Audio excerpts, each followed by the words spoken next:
Billboard Philippines. Volumes.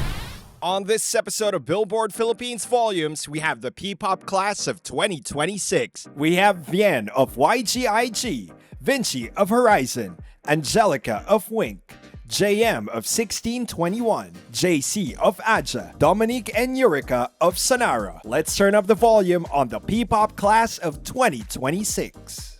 Billboard Philippines. Volumes. Welcome to Billboard Philippines Volumes, where we turn up the volume on your favorite artists' stories. Last year, Billboard Philippines introduced its P-pop Rising Class of 2025, a selection of 6 groups who not only pushed the boundaries of what P-pop should look or sound like, but also set new standards for what Filipino music itself as a whole could achieve. There's no doubt that P-pop has evolved from a sound into a full-fledged movement, and with many of its artists having proven themselves on the global stage, it is a movement that can only go farther and higher, sustained by young, promising groups that are more than ready to take the spotlight. So with us on this special episode of Billboard Philippines Volumes are the leaders of these rising groups. We have Vinci of Horizon, Angelica of Wink, JM of 1621, Vien of YGIG, JC of Aja, and Eureka and Dom of Sonara. At the forefront of P-pop's evolution, they are our P-pop class of 2026. Welcome! Welcome to the show, guys. Kumusta kayo? I'm super happy to be here po. So, thank you, Billboard, for having us. Thank you for supporting P-pop. Thank you for coming to this little show of ours. P-pop has grown a lot over the past few years. And lalo na ngayon, 2026, more Filipino groups are getting noticed on the global stage and performing at international festivals. So, at this point, what excites you the most about being part of this whole movement? I think yung P-pop is the future of OPM talaga. Mhm. Kasi parang sa generation ngayon, more on yung feelings din yung involved sa mga artists. So mas nare-relay namin ng maayos siya sa audience. And yun yung sa tingin ko na, nakaka-relate yung mga audience sa amin. Well, yung iba din naman, pero siguro sa P-pop mas yun yung edge talaga. Yes.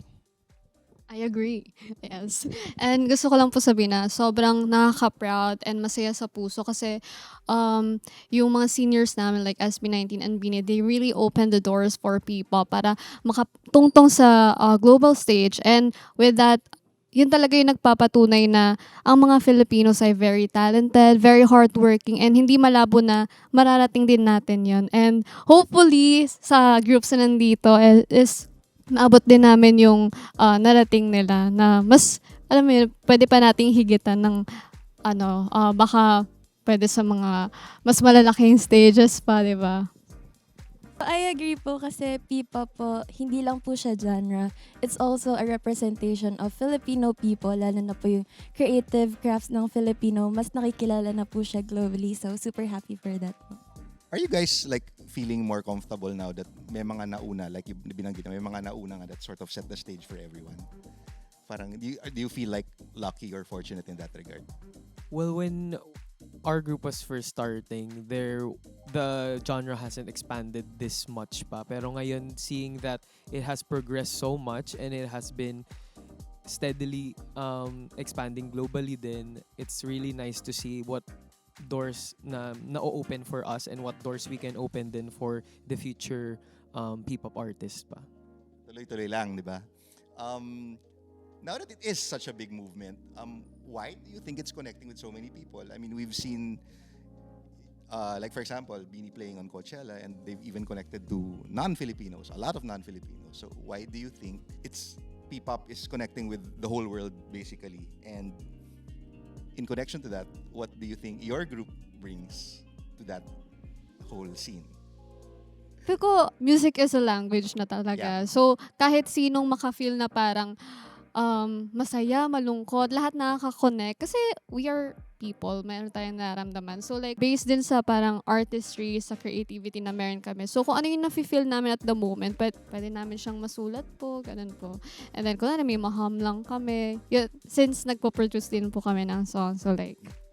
So it's the sincerity of it, yes. Yeah, I agree po because one thing that I noticed is that Filipino songwriters or artists in general are very good storytellers, and they're able to like word what they feel and make other resonate with it. And I think that's the magic that we have in OPM and in P-pop as well. Very beautiful.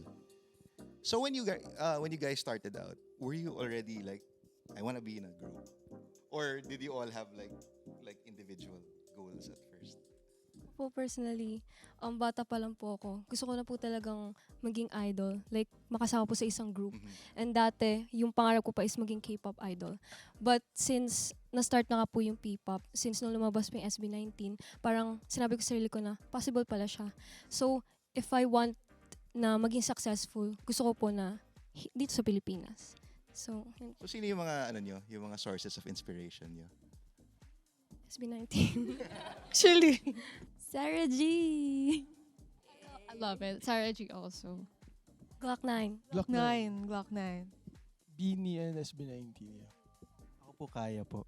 Nice. Yes, Kaya. We love Kaya. SB19, of course. What about like global heroes? Were there any? Lady Gaga. SZA. Is there anything particular about these people you mentioned that made you want to like emulate them or at least follow their career path, so to speak? Ako po, kay Lady Gaga po kasi sobrang nakaka-relate po ako sa aesthetic po niya. Mhm. And kung paano po siya mag-write ng songs. And even po sa evaluations, lagi ko po kinakanta talaga yung mga kanta niya. Okay. So, yun po. And I feel like with Lady Gaga, she's not afraid to express talaga anong nararamdaman niya, Mhm. express it through her writings, and I think kaya rin po siya idol namin. She's crazy and I love it. Yeah, period. Sige. So from the things that encourage you, let's go to the things that might discourage you.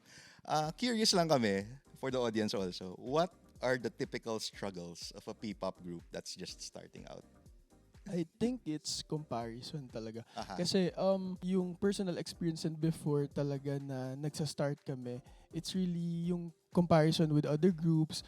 Pero kasi yung hindi na-realize ng tao is yung mga nako-compare nila sa amin is yun yung mga nilo-look up namin. And we're really doing our best din na mapunta din doon sa place na yun at one point po. So, yung comparison yung parang for our group is the struggle talaga.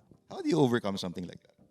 Hindi naman siya mawawala, nandun lang siya. And every time talaga na, like, for example, may mga posting and everything, meron always na comparison. But at the end of the day, it's about yung mga tao lang na nagsusurround sa'yo. Yung mas importanteng voices siguro.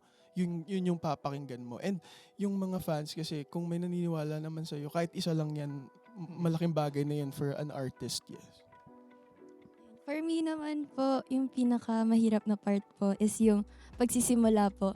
Kasi it takes courage, it takes a lot of things para magsimula lahat ng bagay. Lalo na din po, same story po with us po. Nung nagsimula po kami, yun po yung pinaka-memorable na part po ng journey na ito. Kasi po, parang first time mo haharap sa media, first time maraming taong titingin sa'yo. Tapos from that, magsa-start yung judgments and everything. So yun po talaga, taking that step po, that first step.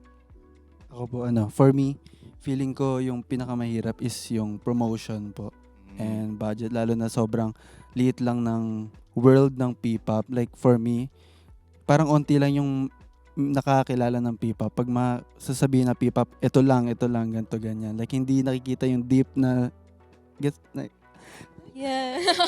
Yung nasa harap lang nila Hey, yung parang hindi hindi nagdi-deep dive yung mga tao na pakinggan nyo naman yung ibang mga ganto. Like, feeling ko promotion talaga. Like, kasi malaking impact yung P-pop sa Pilipinas. Naniniwala talaga ako sa P-pop kasi feeling ko kapag na-promote to ng super laki, mas makikilala yung Pilipinas, yung culture natin, feeling ko. Nag-agree po ako sa kanya kasi nung naalala ko po, nung nagsa-start pa lang din po ako mangarap, parang yung support po hindi rin po masyadong nabibigay din. So, like, very thankful po kami, na yung support po na binibigay ni Onesie para po ma-execute po namin yung mga ideas po namin, na mabuo po namin yung mga craft po namin. Coming from what you said na people don't really know that there's more to P-pop than just the most popular groups, no? You think yung pagiging devoted ng mga fandoms nila to a specific group contributes to that? Like it makes them not wanna explore other groups? Meron bang ganung factor? Tingin niyo? I think po that's why P-pop Rise, P-pop kanin, and P-pop Rise po ay very laganap na po nowadays na mga multi-stan, gano'n po. Kasi dapat po naman talaga supportahan ng everyone. Kasi lahat po kami P-pop groups, we support each other. So sana po ganun din with our supporters at yun po, sobrang na-appreciate po naman yung mga ganun. Beautiful. Sige. This one is for Vinci and JM in particular. Both of you have had experience being on competition shows before landing in both Horizon and 1621. No? What did that experience teach you about yourself and how you would chase your dreams? Ako, for me, you just need to keep on going and just yung trust the process. Medyo cliche man siya paringgan, pero kung sobrang love mo talaga and sobrang passionate ka talaga sa isang bagay, hindi mo siya susukuan. Tapos nandun lang yung pagmamahal mo. And then, at one point, makikita mo na yung sarili mo na ginagawa mo na siya nang hindi mo na mamalayan na nandun ka na. So, yun lang. Talagang siguro nung time lang ng competition, hindi talaga yun namin siya time. Time talaga nila Vinci yun. And then, ayun, nabigyan kami ng chance na magkaroon ng, syempre, thankful kami sa management, sa ABS-CBN Music, sa Star, sa BPL for investing sa Boy, sa 1621. And then, yun, talaga nagtiwala lang kami sa process. And then, nagtiwala lang din kami sa mga talent and dun sa passion namin. It's funny kasi when we started, kami talaga yung unang mag-friend sa show na magka-roommates kami actually with another member of mine. So it's so nice na to see that we've progressed this much and you've also debuted in a group. So yeah, it's nice to see. But when we first started, syempre wala namang kaming, we had expectations of course, but we only had aspirations. Wala namang set in stone na mananalo kami or like we were going to continue. So I think what made me continue until now is my passion for performing. I think it's really nice to have something that you're holding on to, and for me it's performing. I really like being on stage, and that's I think a big part of being a performer, of being a P-pop idol as well. So yeah. Coming from yung nagsimula kayo and then nag-progress kayo, training, writing, recording and all that, no? At what point did you realize that being a P-pop idol, being a member of a P-pop group is something that you want to do for a long time? Meron bang certain memory of experience that stuck with you, that it's like became the turning point of all this? For me po, I think naging inspiration ko talaga yung members. Kasi alam mo yun, kapag wala kang nakikitang tao na parang patuloy sa journey, parang panghihinaan ka ng loob. Pero dahil nandyan sila, tapos parang pag pinagsama-sama mo kami, talagang yung fire, burning passion namin, talagang mas umuusbong siya, ganon. And then also sa Team YGIG din, kasi may mga taong gusto talagang tulungan kami para marating yung dreams talaga namin na maging successful. And also, yung fans din talaga, we go, hello. Kasi may mga taong naniniwala sa'yo na strangers, hindi mo kilala. Tapos maliban sa parents, sa family, pero sila na as in todo suporta na kahit matagal po kaming nawala. So parang nandyan pa rin sila, talagang inabangan po nila kami. So ayun lang yung reason talaga. Maliit man siya pakinggan, parang cliche din, ganyan. Pero malaking bagay na yun para sa amin na dito sa industry kasi maliit pa yung world ng P-pop. And ngayon na parang lumalago na siya, lumalaki na, mas lalo kaming eager na pagbutihan pa sa career na to. So, yun po. Ayun, ako naman po, yung moment po na pinaka-naalala ko is yung during solo era days po namin. Kasi po before being in a group po, naging soloist po kaming lahat. At that time po, nagte-training na rin po kami.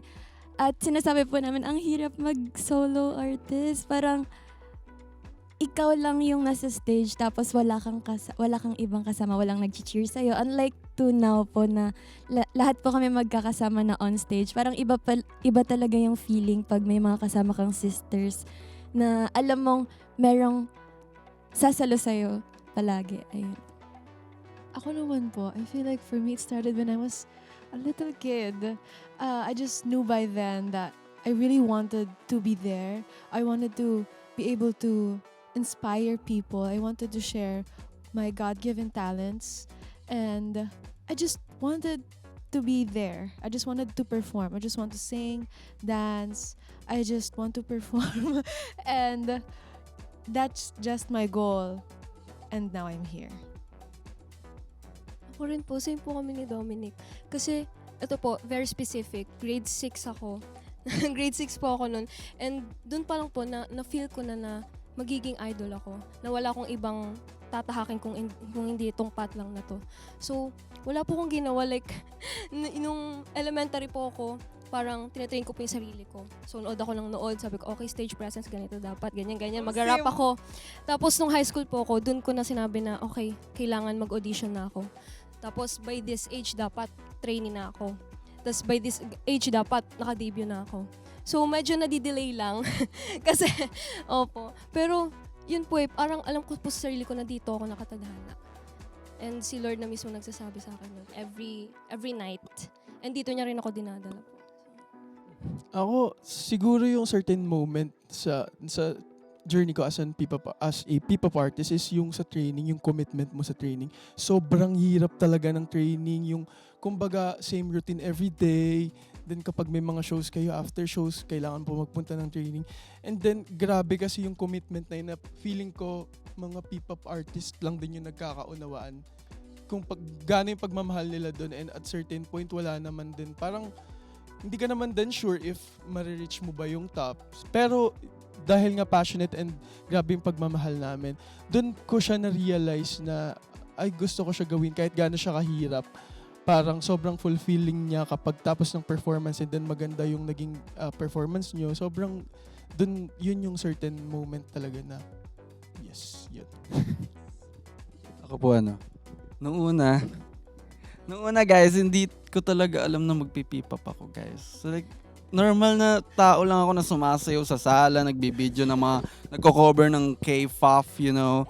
Tapos, bigla na lang akong, pero, guess ba, parang, ibig sabihin, sobrang galing ni Lord kasi isusurprise ka talaga niya sa kung ano yung path na gusto mo. I mean, di gusto. Parang, di ko gusto to Pero, yung path na parang ano siya parang tatay siya na, dito ka anak. Parang ganun kasi siya. Parang ganun ang ginawa niya sa akin. Pero sobrang nag-enjoy ako, Lord. Ay, kausap ko si Lord. Pero nag-enjoy ako, Lord, doon. Promise. Like, super grateful ako. Thank you, Lord. Kasi, dinala mo ako dito. Kasi, guys, nag-survival show din ako. Hindi lang sila ko. Nag-survival show din ako dati sa top class. So, pero, hindi ako nakasama, guys, sa final lineup. Pero okay lang yun. I mean, okay lang yun. Ibig sabihin, guys, if magko-close yung door para sa yung sa iba, may ibang door na mag-open pa. Parang, ayun, thank you sa pag-ayos basta ayun, guys. So, in short, guys, hindi, unang-una, hindi nga ako di ba? Pero, super happy ako. Tsaka isa pang beses na parang na-realize ko na, ay parang dito na lang ako ganun. Kasi nung nag-billboard guys, billboard stage dati, sa Araneta, like kasama namin ibang mga P-pop, di ba? Doon ko na-realize ang daming tao, like first performance namin na sobrang daming tao na nanonood sa amin. Tapos na-realize ko na paus mamay sakit nun. Tapos sabi ko, oh my God, kahit paus ako ngayon, feeling ko ito na talaga, Lord, yung parang dito mo talaga ako ginawa, guys. Ganun. Tsaka guys, eto rin, hindi rin ako confident sa pagsising. Tapos parang, like, pagda-dance lang talaga ako, guys. Baka pag Michael Jackson ako dito. Pero yun, basta yun lang. Pero feeling ko, parang, dahil din sa mga kasama ko din, yun ang same din kay Vian. Parang dahil sa mga kasama ko sa mga members ko, parang dun magbibuild yung confidence mo Like, na kung gaano yung sparks nila sa ang ginagawa nila, ganun din. Parang maggaganon ka din yan. Sabay-sabay tayo lahat, ganun tayo. Ayun lang. Dami ko na sinasabi. Okay, okay lang yan. Okay lang yan. Gusto ko yung variety ng mga sagot eh. Like, merong isa na sobrang planado. Ang ganda eh. Di ba? Parang bata pa lang ako. Ito na yung gusto kong gawin, di ba? And then, there are others na learned from the struggles and then, you know, found that these things that I'm doing are what defines me right now. And then, you also have someone who's like, nilagay ako sa path na to and I'm enjoying it, right? So, right now, lahat kayo nakapaglabas na ng recordings, lahat kayo nakapag-shows na. What fulfills you as a P-pop artist and a P-pop idol? It could be anything. I mean, like ano yung mga bagay na you experience on a day-to-day level that you realize, yeah, okay pala tong ginagawa ko. Parang ganun. For me po, I think yung everyday may natututunan ako palagi. So, yung pagiging artist ko po, parang mas lumilevel up siya. Especially pag may nakikilala po ako mga bagong tao, ganun. Tapos, yung same na sa industry. Like, itong mga kasama ko parang ngayon na, kasi like hindi talaga kami personal magkakakilala. I mean like dito lang kami nagkikita. So parang ngayon na naririnig ko yung mga ganito pala yung parang mindset nila. So parang mas namomotivate yung parang mindset ko din na parang ay grabe pala talaga. Sobrang determined talaga sila na maging successful yung group din nila and also kaya nga P-pop, right? So parang parang success ng isa parang lumilevel up din lahat. So, yun yung parang fulfilling moment ko po. Like, right now din. Ako po, siguro pag naririnig mo na sa TikTok ta sinasayaw na ng iba. Yun. Kasi sobrang hirap magpasikat ng kanta talaga. Parang, di ba ilang tumbling na yung gagawin mo para lang mag-viral ka sa Di ba? Ilang sayaw pa yung gagawin mo para lang. So, parang sobrang laking fulfillment niya as an artist kapag parang nakikita mo na nagbubunga kahit papaano yung pinaghirapan nyo, yung parang doon lahat na wawash away lahat ng pagod, lahat ng sacrifices kapag sinasayaw ng iba sa mga dance challenges sa TikTok. Tsaka kapag pinapatugtog sa mall, mga ganun, sa mga coffee shop, nang di mo alam. Siguro din po yung pag napapatugtog na po yung kanta namin, very fulfilled po sa pakiramdam kapag napaparating po namin yung message na gusto namin iparating. Kasi sa Sonara po, we're more of, we really like to write our lyrics while, telling a story. It's really telling a story for us talaga. For each group, no? What is that one song that you realized that things were changing? And you realize this kahit nung sinusulat niyo pa lang siya or record niyo pa lang siya. What is that one song or maybe the first time you performed it? Siguro po mauna na po yung Sonara kasi isa lang po Okay, yung sa inyo kanta kasi namin. lumalabas eh. So you could without spoiling anything, you can say na there's a song na ito record pa lang namin, na-realize namin na naakilig siya, ganun. Hindi, mauna na po yung Sonara. Tabi! Si Tabi po kasi sobrang special po nung kanta na yun for us kasi debut track po namin siya and sobrang daming revisions, drafts po na nangyari po sa kanta. Diyos ko. Like, umabot po talaga ito po, kinanto ko na po siya last time, pero umabot po sa point na umiiyak na po talaga kami, especially ako, sa second verse kasi ubus na po ako, wala na po mapagkuhanan, pero dun din po ako kumuha ng parang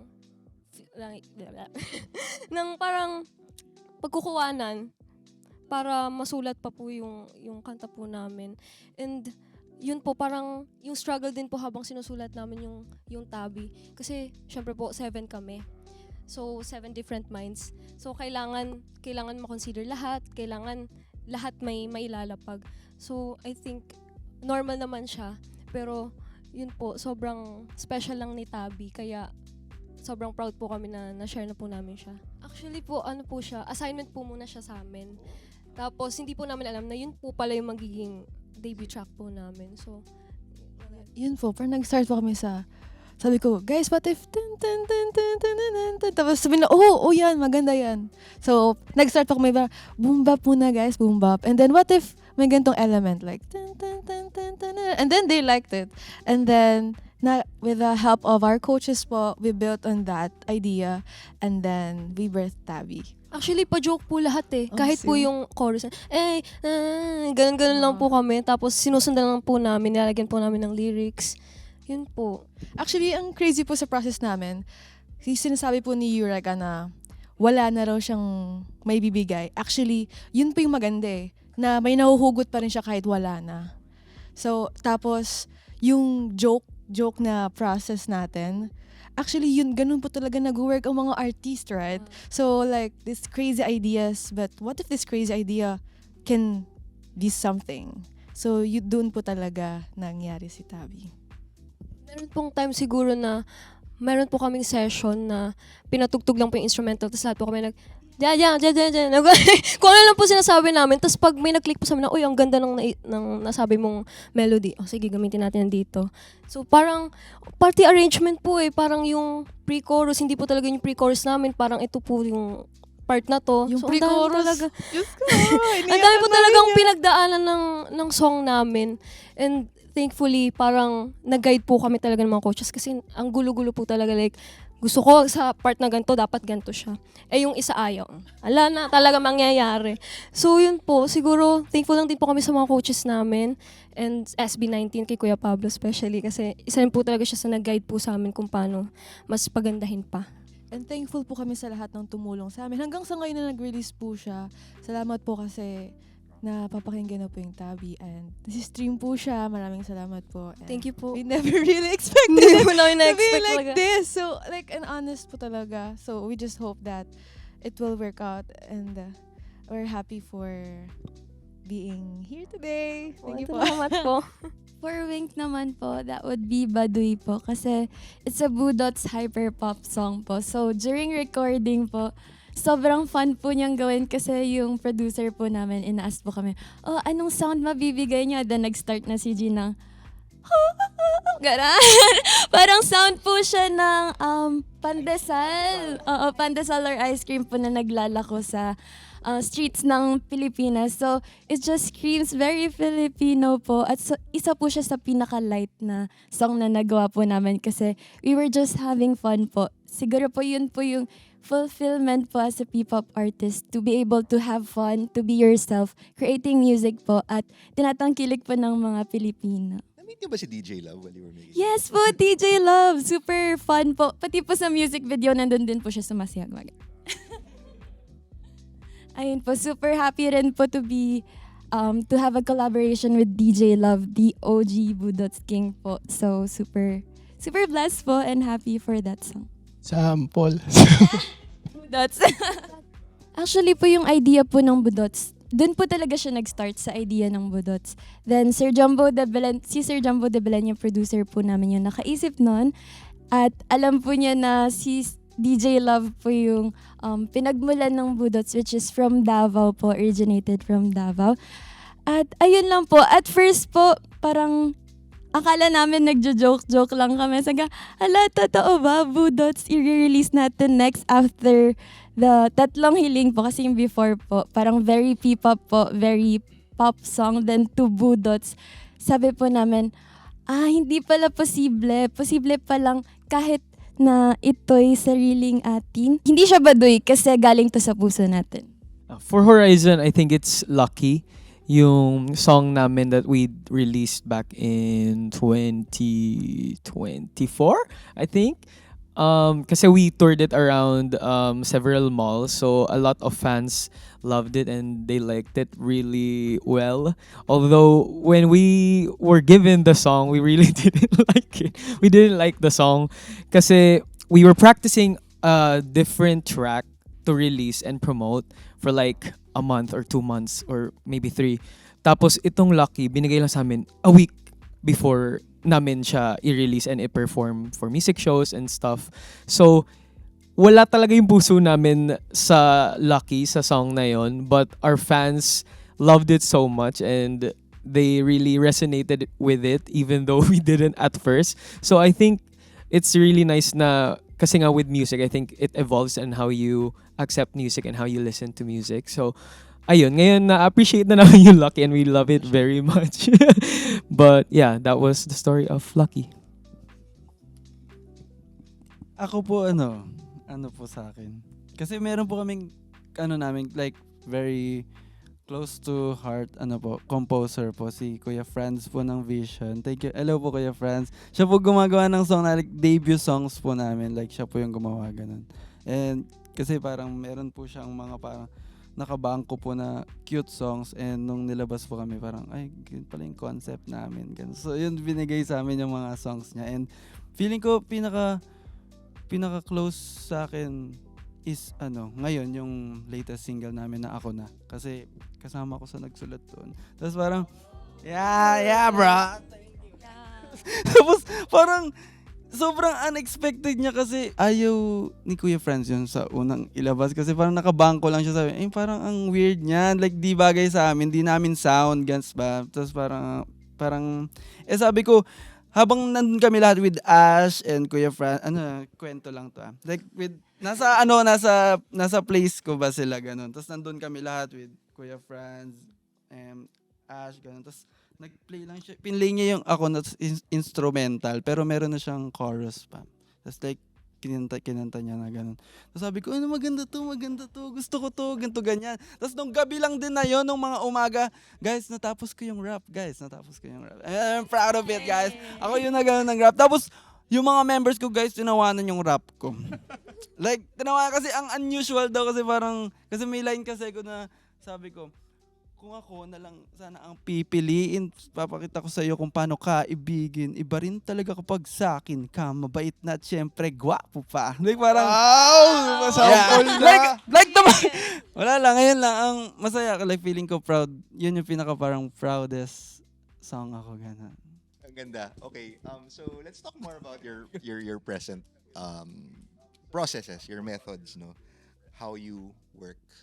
You mentioned proud ka that you've been contributing to the songwriting and then you've been collaborating with different people to change your sound, no? And these have resulted in like personal turning points for your music. So this one is for JC and Angelica. How important is it for you and your members to provide creative input? Lalo na sa songwriting, sa visuals, choreography, or the overall aesthetic of your groups, no? And how do you achieve this? Sobrang important po na may creative input po yung artist sa song. Lalo na po dahil sila po yung nagde-deliver ng music. Kasi po, as a songwriter, I express my feelings and emotions through the songs I write. And as a performer naman po, I express it through performing po. So, different facets po siya of expressing yourself. So, super important po siya kasi ikaw po yung magde-deliver sa stage. Ayun. Ako po super important siya sa group kasi mas nakaka-enjoy siya gawin. Kasi parang craft mo yun, yung parang ganun. Like for example, yung sa namin, yung ngayon like maglalabas. Pero parang maglalabas kami maglalabas kami guys ng EP. So Heard it parang, here first. So super kasi lahat kaming apat like may contribution dun sa lahat ng songs guys. So very very very parang proud namin. Tsaka feeling ko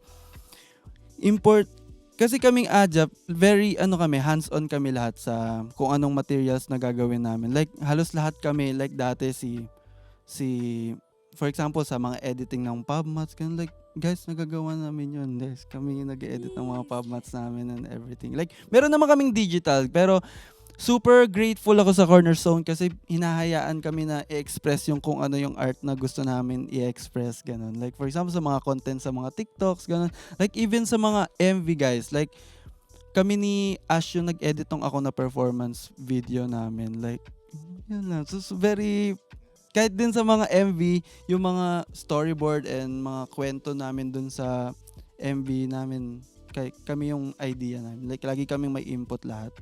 Di namin, feeling ko kapag may isang gabi na hindi namin na sabi yung mga dapat namin sabihin, feeling ko di kami makakatulog lahat, ganun. Like, may mga ganung scenes, guys. Like, very, Pero grateful ako sa mga members ko. Tsaka grateful din ako sa Cornerstone and sa mga sumusuporta sa amin. And also po, pag naririnig mo yung song mo somewhere, parang sabi mo, that's my baby right there. Parang ganun, nakaka-proud po at sobrang fulfilling po as a P-pop artist. Actually, anyone could chime in at this point, no? But is that need to like contribute creatively? Is it something that you've always had or something that just like, developed over time na parang sa next release parang gusto ko ako naman magsulat, parang ganun. Is it something that na ganun or sa simula pa lang gusto niya nang i-establish na gusto namin magsulat, parang ganun. Especially you, sorry, because you co-wrote Beanie's Pantropico. So ayun. Ayun po, for me po, sobrang important po niya. At somehow evolving din po siya, nag-iiba-iba po. For example po, with fashion po, nadadagdag po yung fashion, or with music videos po, kasi for some of us are film students or mahilig sa film. So parang nadadagdagan po yung mga creative inputs po namin through time na may natututunan kami throughout our journey po. Because I have I think I'm able to use yung mga dati kong expertise na natutunan ko sa school or like mga hobbies ko and ina-apply ko to our work kasi I also help with the graphic design and the album covers and stuff. But for music naman, that was something that I was tasked to do by our company. So, yun dun ko nalaman at first na parang, kaya ko magsulat ng lyrics pala for a song. And at first, it was just like little parts. And then until, I think it was cold nung binigay sa akin Korean demo. And then I turned it all into English and wrote my own lyrics. So, tapos yun, ngayon nalabas na siya. And I thought na hindi ko siya kaya, but kaya naman pala. Nice. Actually po, sobrang important po sa amin ng pag-contribute po ng sa mga ideas po. Like for example, sa music video po, actually, inupuan po namin siya with our creative director, Kuya Justin De Dios. And nakakatuwa lang po kasi kung ano po yung sinabi namin talaga na raw, talagang na-apply po ni Kuya Justin sa music video po namin. And sobrang thankful lang po kami na nagawa siya, na yung mga ideas po namin na put into like life talaga. Nag-exist na siya ngayon. So sobrang thankful po namin. And even sa choreography, I think pre-chorus, like may mga members po kami na like sobrang collaborative lang din po kasi hinahayaan din po kasi kami ng onesie and we're very very thankful for that. Kasi si Sonara po, yung branding po ni Sonara is us. So if hindi po kami magko-contribute, hindi po nila makikilala si Sonara.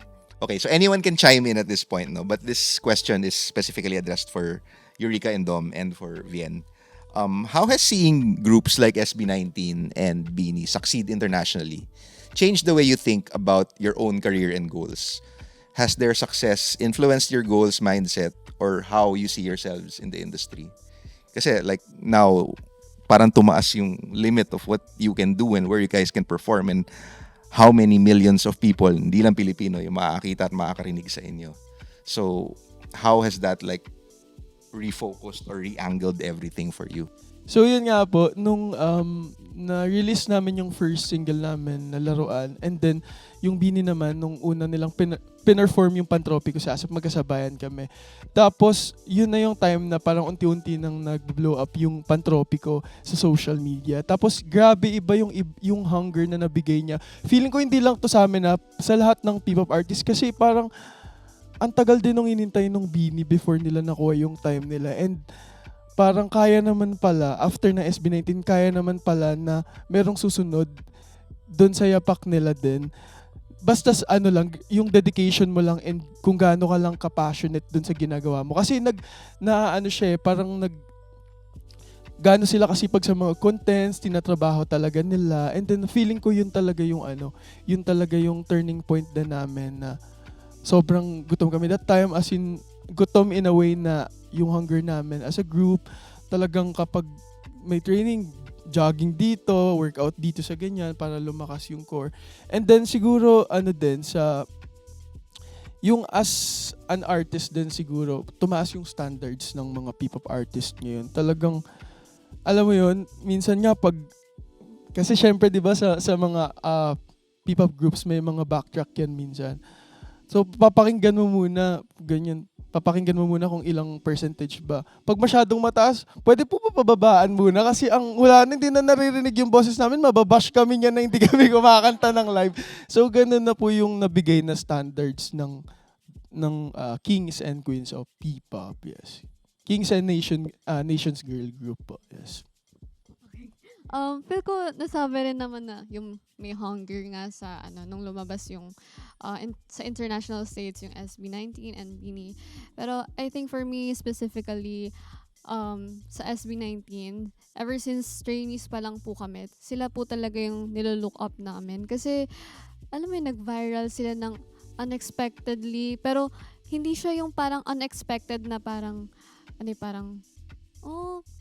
parang ganito lang. Pero nagbunga siya in a way na parang worth it lahat ng pagod, gano'n. So, nung trainees po kami, yes, nung nag-training na parang jogging, ganyan, ilang rounds po yun, nakakapagod talaga. Pero kapag meron kang nilolook upan na artist din, parang mag-i-ignite talaga yung burning passion mo. Kasi, ayan na sila, sila na yung parang result ng paghihirap mo.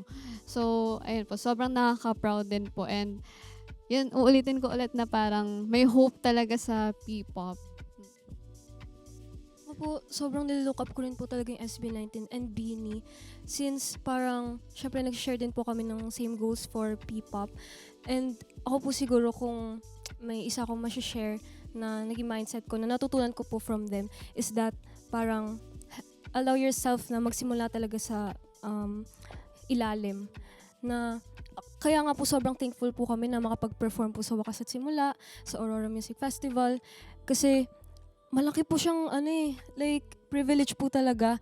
And yun po, ginagawa po namin yung best din namin para maipakita rin po na deserve po namin siya. But ayun po, parang thankful lang po talaga. And yeah. Ultimately po, we're thankful that they were the ones who went first. And someone has to try it. And we're blessed, we're grateful that we have SB19 and BINI for that. Most especially BINI, they just had their Coachella. And it's a big reveal that this is the Filipino talent. Filipino talent can be world-class too. And SB19's Lollapalooza. And yeah, we're just so grateful that we have these pioneers trailblazing, and we're very grateful that they're here. And this is what we're gonna, kumbaga ito na po yung standard ng sana malampasan pa. Ito na yung, dito kami babase. And yun po siya. To add to that po, basically po parang sila po yung naging frontliners po. Parang sila po sumalo lahat ng bala for the people na susunod sa kanila. So ayun, super grateful lang po to have them go first po. Ayun. Thank you, SB19 and Thank BINI. you. Okay. So let's talk about industry realities. You guys are all pretty young. You started with dreams and you're still dreaming to get bigger and all that, no? What's a moment that you can remember that kind of opened your eyes to the reality of the industry that you're trying to break into? Meron po akong i-share kasi as someone na galing sa Korean company. So, siguro yung struggle talaga is like, baka K-pop yung parang dating namin, ganyan. So, medyo mahirap i-break yun siya. Especially parang yung ayos, ganyan. Tapos, parang ang dami nagsasabi. I mean, like, kahit sino naman siguro, parang ang dami nagsasabi na parang, parang ginaya lang sa parang ganyan. And gusto po namin i-break yung ganong thinking po. Kasi Pinoy kami and tinatry nga namin na parang dalhin yung Philippine flag sa ibang bansa. So like sana parang positivity and parang support lang yung mabigay sa amin. So din siya, parang sayang, ang gagaling natin parang dapat iangat natin yung sariling atin. So Yeah, I relate to that because I also come from a Korean company. So, ibang-iba din yung work ethic nila and how they see the movement and how they see performance and how they see the visuals and everything.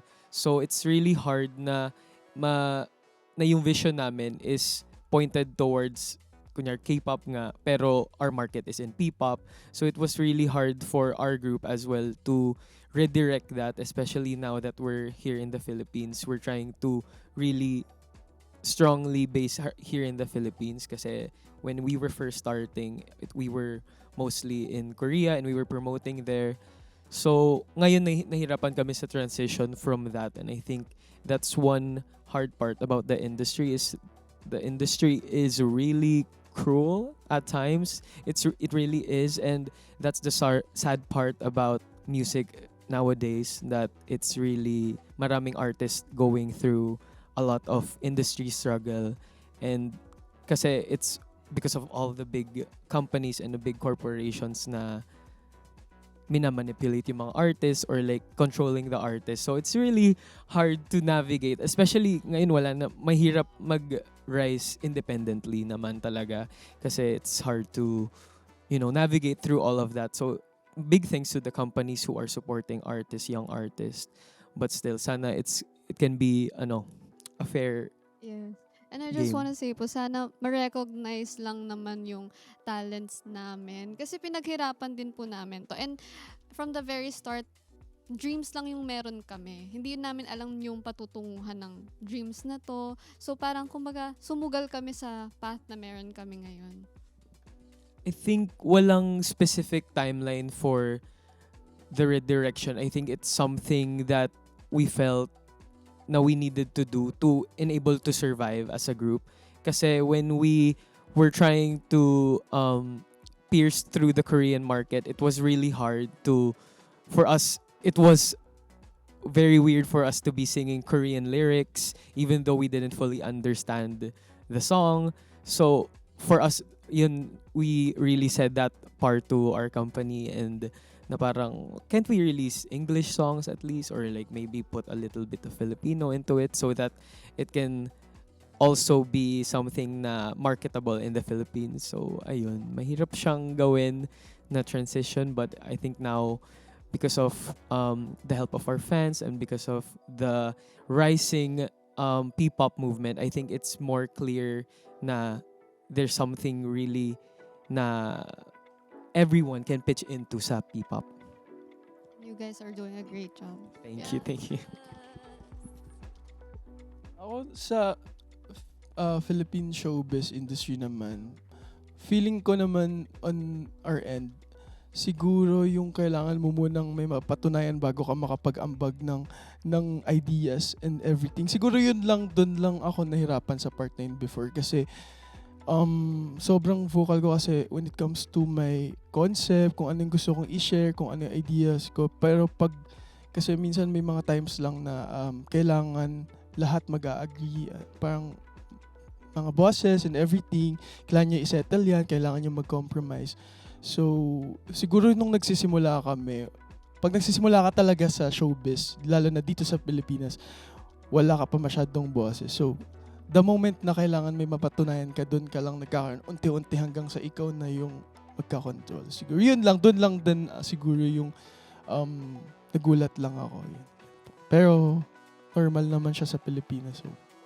Related to that, nagbago ba yung definition yun ng success in your minds? Like now that you're in the industry compared to like when you had goals of making it? Sa palagi ko po, on a lighter note naman, ang napansin ko naman dito sa industry natin sa Pilipinas, lahat talaga po nabibigyan ng chance as long as nagpapatuloy ka lang and ginagawa mo talaga yung part mo. Kasi hindi mo naman alam kung kailan ka mapapansin ng tao. Basta tuloy-tuloy ka lang po. Ang dami ng artist na from wala talaga, hindi sila napapansin. Hanggang ngayon, grabe na yung appreciation sa talent nila and sa music nila ng mga tao. So, sa palagay ko, mas open na yung mga tao ngayon na mag-accept ng iba't ibang genres and yun nga, tumanggap ng iba't ibang artists, iba't ibang genres of music din. For me po, I define success po pag ginagawa mo yung craft mo without thinking kung ano yung isipin ng ibang tao.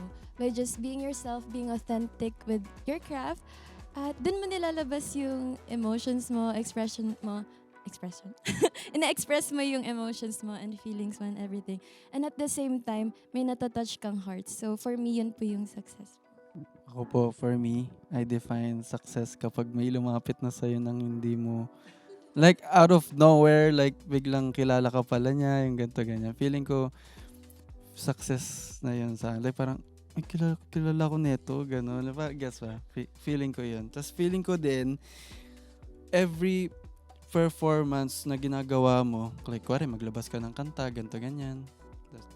Mag-perform ka sa ganito. Feeling ko success na yun para sa amin. Like, very grateful na kami sa kung anong ginagawa namin. At excited kami sa kung anong gagawin namin sa future. Ganun. Ako din po, i-share lang din na for me, yung success is kapag nag-agree yung boss namin sa amin. Kasi, mahirap po talaga as in parang, ito na, parang sobrang excited na kami na ipapasa namin sa kanya yung idea. Oh my gosh, this is so fantastic, amazing, ganyan, ganyan. Tapos sabi niya, no. Ando eh. Parang, sabi, wait! Same na Aray same, ko, same na oo. same. So parang ilang tries po ng ganun, na para bang, gina-judge ka talaga na, totoo ba tong idea mo? Well, yung sa'yo kaya. Pero ganun talaga. So parang, kailangan mo talagang panindigan yung ideas na meron ka para yung ma-feel niya na parang confident ka sa gawa mo. And I think lahat ng P-pop artists nakaka-relate kasi may sarili tayong creativity artistry na gustong iparating sa audiences natin. And with that, parang sa boss mo pa lang di mo mapasa. So parang, Kailangan din namin magpa-approve sa mga boss namin, guys. oo, Ang hirap. Ang hirap talaga. Ano ba gusto mo? Parang thesis paper. Oo, totoo. What's the best piece of advice that you've gotten from someone in the industry na hanggang ngayon nasa'yo pa rin? Ako po, yung manager po namin, si Miss Leia, this is my first encounter with her. In audition po namin siya. And we have like some concerns after our performance. And she said, oh, it's meant to happen. It's like, oh, okay, it's really meant to happen. Kasi I thought that, everything really happens for a reason even though sometimes you don't understand. Dun nga din po pumapasok yung redirections, bakit hindi gumagana yung plano mo, because bakit ako nate-delay. So, rather than looking at it in a negative light, I just want to rephrase it that it's meant to happen. Maybe it's something that has to be done in order for me to grow, and I can't wait to be that better version of me someday. Ganun po siya. Ako po next. Ako po, share ko lang po kasi before po kami mag-debut, parang kinausap po ako ni Kuya Pablo. And ito po, like, na-stuck na po siya sa utak ko ever since. Yun po kasi since si Kuya Pablo po yung leader, parang nag-advise po siya sa akin. Sinabihan niya po ko na, Eureka, kung ano yung pinapairal niyo sa group, like discipline, yung care, yung love, yun yung magiging parang mindset and magiging culture niyo. Kapag puro parang hate, ganyan, yun din yung energy na mabibigay ng group. So, sabi niya po sa akin, kailangan maging careful po pagdating sa group. So, ayun po. Sa akin naman po from our coach, Coach Paui po. Kasi po ako, ever since po talaga, simula bata po ako, sobrang takot po akong mag-perform, to be on stage. As in po, iniiyakan ko po pag pinapaakyat ako ng stage. At yung tumatak po sa akin na sinabi niya is yung being ready is not a feeling, it is a decision. So parang hindi every time mafe-feel mo na, feeling ko ready na ako. Kasi minsan yung feeling natin, minsan traitor siya kasi minsan nafe-feel mo eto na, tapos biglang mag-hold back ka. Pero once na mag-decide ka to move forward, doon na magsisimula lahat. Sa akin po from Teacher Hong, isa po siya sa mentor namin. And yung sinabi niya po sa akin nung na-assign po ako as a leader, is maging understanding lang sa lahat ng members. Kasi from 7 po. Madami na po yun for me. So parang parang may responsibility ka na binigay sa'yo parang unintentionally dahil nasa group ka. So, yung understanding na yon parang ano na yun parang isa sa rules ng pagiging decent na tao. So, dahil puro girls, lahat sensitive. So, kailangan mong maging understanding sa kung anong emotions, sa kung anong pinagdadaanan ng isa. And with that, ito, lagi ko po sinasabi na communication is the key talaga. Kasi kapag nanguhula ka na kung ano yung nafe-feel niya, ay parang ano siya, parang wala siya sa mood. Bakit tinanong mo ba? So parang pakiramdaman din na dapat parang chine-check-in mo din yung member mo. And ngayon na 4 na lang kami, sobrang nakaka-proud sa feeling kasi parang lahat nag-grow and nag-mature sa part na yon. Lahat kami parang nagkakamustahan palagi. Kapag may wala sa mood, parang okay lang yan, nandito kami, ganyan. Para lang siyang, parang I'll be there when you need me. Parang ganun siya. Pero yung part na yun, isa siya sa malaking role sa paano mag-work yung isang group. So, Leaders are important. Wow. okay, so from advice, let's go to singing the praises of each other here. What's something about another group that's here right now that you really admire? Ako po yung ina-admire ko po talaga, yung resilience po ng YGIG. Because I've been there since they were 7 and then 5 ate, right? And we knew each other po talaga nung trainee pa lang po ako. So I'm happy that we're sharing the same stage now, and then I'm also happy that they are able to fight through that and still present YGIG today. So I really admire that. So, Thank you. Pero kayo din nilook forward talaga namin ngayon. As in, kasi parang wow, grabe. Ito na yung parang may na-achieve na kayo na something. Tapos parang sobrang yung opportunities, yun talaga.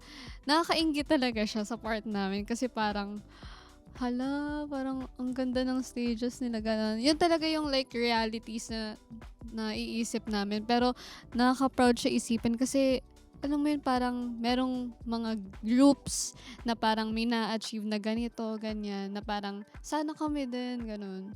So, Ako noon po sa lahat po nandito, sobrang na-admire ko po sila dahil po sa resiliency. Ayun po, dahil present po sila, always present, always showing up kahit na alam natin na may mga pinagdadaanan sila. Pero it's important to show up. So yun po talaga yung kinaka-admire ko sa lahat ng K-pop idols po. ako din po, meron pa pong isa. I think Horizon. Yes. Kapwa Korean company. Kasi alam ko yung hirap, like sa boss pa lang, yung parang sinabi ko po na yung magpapa-approve ka ng work mo. I think medyo same tayo sa part na yon. Kasi grabe talaga mag-work yung mga Koreans in general, I think. And kapag yung dedication nila, tapos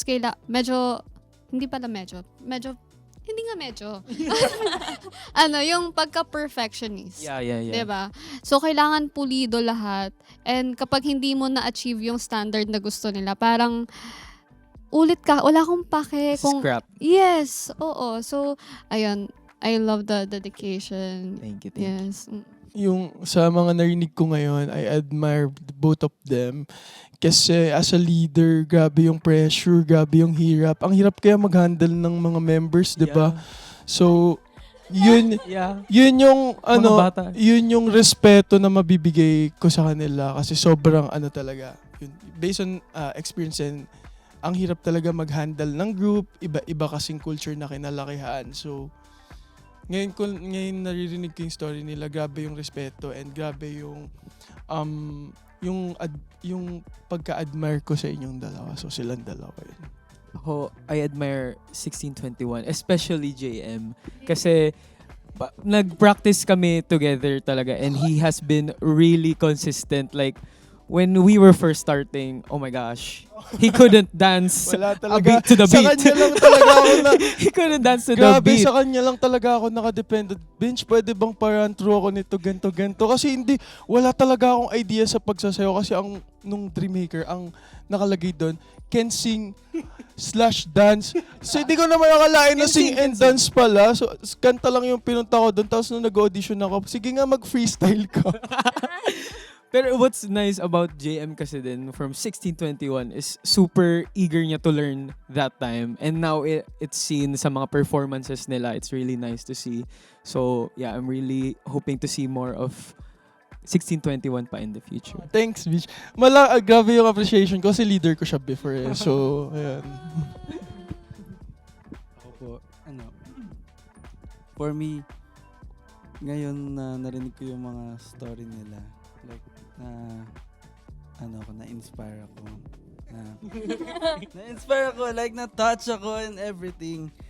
Kasi, iniisip ko na sabi ko parang marami pa palang stories deep nga sa P-pop and hindi alam ng mga tao kung ano yung mga pinagdadaanan namin, ganto ganyan. And kami kasi Aja, like very supportive kami sa ibang P-pop. Like inaano talaga namin, aralin natin to, yung ganto ganyan. Pag minirelease yung isang, like for example, YGIG, ganto ganyan, yung Horizon, 1621, like ito sila nga, kakaaral lang namin ng sayaw nyo kahapon. Like, Guys, wait, sa sobrang supportive niya, siya na yung nagyaya sa akin na gusto mo sayawin yung sayaw nyo. hindi ko alam, like sinasabihan ko pa kunwari, sa kanila yung content, ganun, gawa tayong mga content, mga ganito, ganyan. Like, very talaga kami. Like, gusto namin iangat talaga yung P-pop kasi talaga, yun talaga yung namin. Like, as one talaga kami lahat. Like, kung may gagawa man ng bagong grupo, sama ka na sa family namin. Like, kailangan, like, yun lang talaga. Like, very natatouch ako ngayon. Ako po siguro yung ina-admire ko po sa mga performers and artists is yung sobrang devoted po sila sa ginagawa nila. Kasi ito pong path na to, suntok po siya sa buwan eh. And hindi po namin siya ginagawa for money or for fame. Ginagawa po namin siya kasi ito yung sinisigaw ng puso. Oo, ito po talaga yung passion namin. So kahit anong mangyari, kahit wala akong kainin, mag-perform ako dyan. Ganon. Malagyan, papatusin yan lahat. Joke po sana. Sabi ko, yung hungry, naging hunger for, for the passion. Omad. Omad. How devoted you are and how hungry you are. How far ahead are we looking at? Like, kunyari, 20 years from now, how do you wish your groups to be remembered? O kahit 10 lang. Siguro po, nilook forward ko lang na kahit hanggang saan yung makaya namin, yung marating namin. Always iniisip ko na, no regrets. Na na-fulfill ko yung puso ko na ginawa ko lahat. Wala akong pagsisisihan. And kahit saan, kahit saan ako ilagay sa timba, hindi, joke lang. Parang gagawin ko yung best ko sa, kahit saan man, sa performance, sa creative writing, or like, ayun, parang, I will just give my best in everything po para no regrets, walang pagsisisihan. 20 years from now, feeling ko may aso na ako. Anong name ng aso? Feeling ko parang na siyang putol. Like, feeling ko 20 years. Nakarinig ko yung legacy. Yun kasi naisip ko parang I think for everyone, for sure, na we want to leave a legacy with our music, with our performances, for other people to remember what our group did while we were active. Kasi hindi ko alam kung 20 years kung active pa rin yung maging mga groups namin. Saan na kaya tayo? Kaya nga, ayoko nga magbilang eh. But ayun, yung legacy nga is something na I think for all of us, we want that for our group. Yung mga ginagawa namin ngayon, feeling ko papasa siya sa mga generation, mga susunod. Like, ano kayang P-pop group na mabubuo sa future, di ba? Ganun. Ay, may i-add po ako na about legacy na pala to. Kasi parang gusto ko lang po maiwan ng YGIG din. It's like yung resiliency namin and yung dedication talaga na kahit ang dami naming pinagdaanan, nandito pa rin kami lumalaban. And yun yung nag-iiwan ng katagang Sorry. Pero, we will always do our best na walang pagsisisihan talaga. So, ayun. Gusto ko lang po mag-share ng quote na narinig ko po siya nung nag-church po ako one time. And sabi po doon, legacy is not what you accomplish but what others accomplish because of you. So, after ko pong marinig yun, parang yun na po talaga yung pinanghawakan ko ever since nung narinig ko siya. So, I think maganda siyang dalhin sa habang tinatahak ng journey na to. Po siguro sa amin yung legacy na lang namin lahat ng P-pop groups na mabigay kasi 20 years from now ang tanda ako na niyan, parang ano na ako niyan, 50 na ata. Hindi, joke lang, mga 45 pa lang pala. What you're doing is a significant part. Yes, yun nga po, bale sana magbigay ilaw siya sa mga kabataan talaga na sana wag sila matakot i-pursue yung gusto nila, kung ano yung passion nila. And sana tong batch na to mag-open pa ng maraming doors internationally, manifesting sa ating lahat na Manifest mo na yan. na sana ayun Manifest mo. oo nga po eh. So ayun po, sana kayanin din nila in the future. Yes. To add to that po, na hoping po sana we'll be able to push that legacy forward po na ginawa po ng pioneers po of P-pop.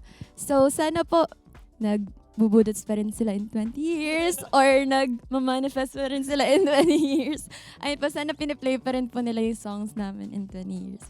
Let's talk about the present. What does it feel to be part of Billboard Philippines P-pop class of 2026? Pwede mo magsalita lang. Kasi noong 2024, nung first ata na nag-perform sila, parang sobrang, alam mo yung parang sobrang, hindi naman inggit yun, pero happy ka at the same time. Sana part din kami niyan. Ganun yung feeling kasi parang isa to sa big stage na ini-aim ng mga P-pop group. And nandito kami ngayon, sobrang grateful namin na mapasama kami and ma-include kami dito sa P-pop class of 2026. So maraming salamat po, Billboard. Thank you so much po. Grateful po kami sa opportunity. Thank you. Thank you, Billboard, sa paniniwala sa P-pop. We love you so much. Actually, noon po sa Sonara, ito po yung first ganap namin ever. So, thank you, Billboard. Kasi first time din po namin makamit ang iba pa pong P-pop idols. Hello. Sige. So, parang, 2 taon po kaming trainees. Tapos finally we're outside and then we're meeting this kind of people that we're just seeing on sa internet, ganon, and now we're working with them. So, thank you po, Billboard. Saya, no? More friends. Kokolab kami later. Sige. Mahaba pa araw natin. Po, it feels surreal po talaga kasi lalo na po kami with Wing po. Sobrang pinapanood po namin yung Billboard pre-debut po. Lalo na po may mga P-pop idols po doon na sobrang na-inspire po talaga kami sa mga words nila. Ay, sobrang na-inspire po kami sa mga stories nila na sinashare nila sa Billboard. And thank you, Billboard, for this platform na mas makilala pa po yung P-pop and OPM. Yes, very grateful kasi there's not a lot of platforms for P-pop to thrive. So it's so nice to see that Billboard is really consistent talaga na continuously with P-pop and with OPM. They're really trying to give platforms for us to promote in and also tell our stories too. So really grateful for this opportunity, Billboard. We're always happy to cover. Thank you, all of thank you. And share ko lang po na nung Billboard Philippines 2024 po, nung nag-main stage po kami, yun po yung time na meron po kaming struggles internally sa group. And nung time po na nakapag-perform kami noon, parang nag-lit po ulit yung determination namin na ipagpatuloy ito, journey na to. Kasi ano po yun first time po namin sa isang big stage po. So, nung time po na yun, sobrang parang nasa stage po kami, nakikita po na sobrang daming tao na nag-cheer para sa amin na parang hindi naman kami parang sobrang the biggest artist nung time yun. So, parang ano po, kahit pa paano, marami po kaming na-catch na mga tao. And with that po, nakita po namin yung Nadami po namin nakitang comments sa parang, parang, oh my gosh, ang galing nila. Parang, nafe-feel nyo ba yun guys? Sa parang, kunwari, may yung staff namin na parang, uy, grabe, ang ganda ng parang comments nila sa performance nyo. And nung time niya parang gusto pa namin pagbutihin pa kasi na-appreciate po nila. Feel ko sa amin pong groups, parang kailangan lang po talaga namin ng appreciation din ng iba. Kasi parang doon din nagiging worth it yung parang result na nabibigay namin. Ayun po. Bukod po sa parang personal motivation, parang ganun po yung mindset namin. Pero kapag parang na-validate ng ibang tao yung pinaghirapan mo, parang mas worth it pala na, ayun, pagbutihin pa, ganun po. Nung debut song po namin na Shaba Shaba, nung time po kasi na yun, parang wala pa kami masyadong freedom sa creative process. So, as time goes by, mas lumuluwag yung parang pagbibigay nila sa amin ng freedom para lumabas talaga and mahasa yung parang songwriting skills namin. Pero ever since po, kami na po talaga yung nagko-choreograph and isa po ko sa choreographers talaga. Yes. So, ayun po, may hirap siya at first po kasi parang tama ba to? Hindi naman ako professional songwriter or choreographer. So, marami kang doubts sa sarili mo. Tapos, kailangan mo pa ng parang, tama ba? Parang kailangan mo ng mas professional na makakausap para ma-validate yung ginawa mo. Kasi kung hindi parang, totoo ba? Ito yung syempre, ma-judge siya talaga ng mga tao na parang, tama ba tong ginawa mo? And with that po parang, sa help po ng Team YGIG din and ng company, talagang trinay po nila na pagandahin yung, ihasa yung parang talents po na meron po kami. Tapos, sobrang hirap po ng proseso po. Hindi lang sa songwriting, sa choreography din. And actually po sa styling, kami din po. Tapos, tumutulong din po kami sa paggawa ng mga camera shots, sa contents, ganyan. And, kumbaga, parang same din sa Adjo na kabilang kami sa, talaga, creative process. Ayun po. So, parang walang project na hindi kami kasama. Ganun po. And sobrang, parang privileged din kami kasi hinahayaan nila kami gawin yung kung ano gusto namin. And syempre po may pa rin na, may touch pa rin ng professional sa So, yun. Talaga, sabi ko Billboard yung isa sa naniniwala sa mga P-pop kasi like may mga may mga staff sila na kumakausap sa amin sa Adja, like sinasabi na very fulfilling yung mga words na mga sinasabi nila, like namomotivate kami, lalo na ng mga time na yun parang medyo parang sabing same nga rin kay Vian, yung parang kulang sa appreciation yung mga parang very kaming group, like 4 naman kaming gumagawa, like kumikilos, like very nag-e-effort kami lahat. Nung time na yung Billboard, na pumunta kami dito one time, tapos bigla sinabi nila yun sa amin, very super, nag-iyakan talaga kami, bro. Like super, like very agree ako sa sinabi ni Bian na super nakaka-motivate yung appreciation na magpatuloy talaga. Like lalo na din sa mga fans, ganyan, sa family. Super, yan. Ayun lang. Thank you, Billboard. Sabay-sabay tayo. Thank you, Billboard. Thank you, Billboard.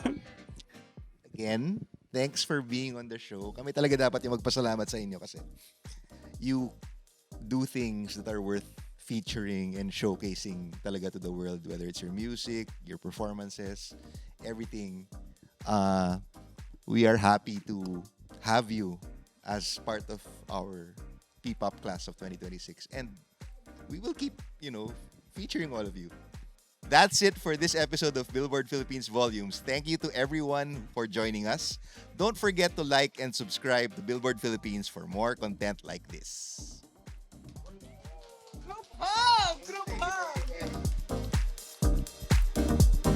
Billboard Philippines.